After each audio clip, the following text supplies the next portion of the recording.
Mesdames, Messieurs, paix chez vous.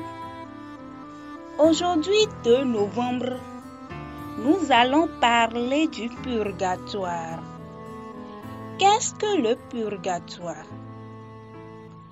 La foi nous apprend que le purgatoire est un lieu de douleur et d'expiation où la justice divine achève de purifier les âmes pas assez pures pour être admises au ciel.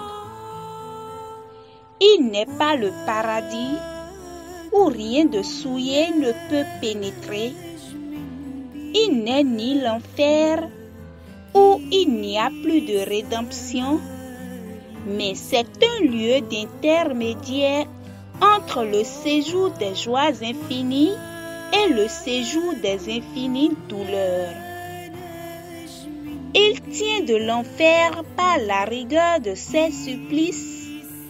Il tient du ciel par la sainteté de ceux qui gémissent. C'est un feu dévorant mais qui purifie. C'est un séjour de larmes, mais ce n'est pas le lieu des pleurs éternels non plus.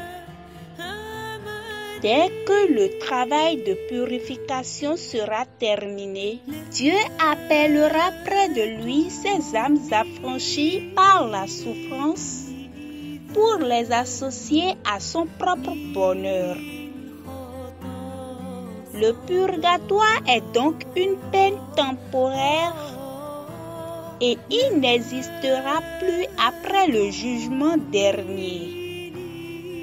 C'est là que souffrent et gémissent la plupart des âmes qui ont terminé leur pèlerinage ici-bas.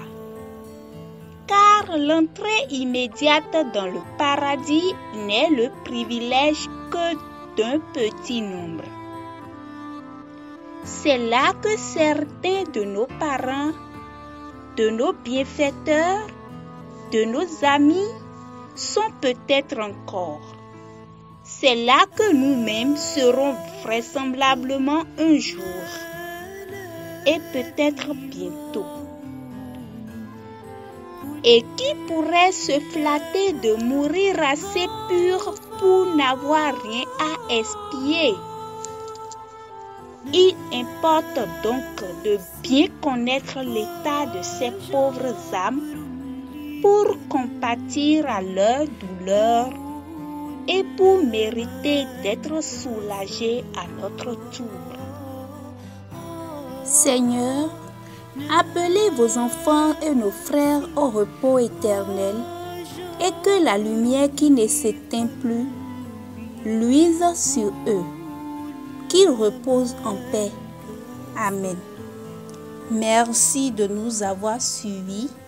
À demain pour la suite.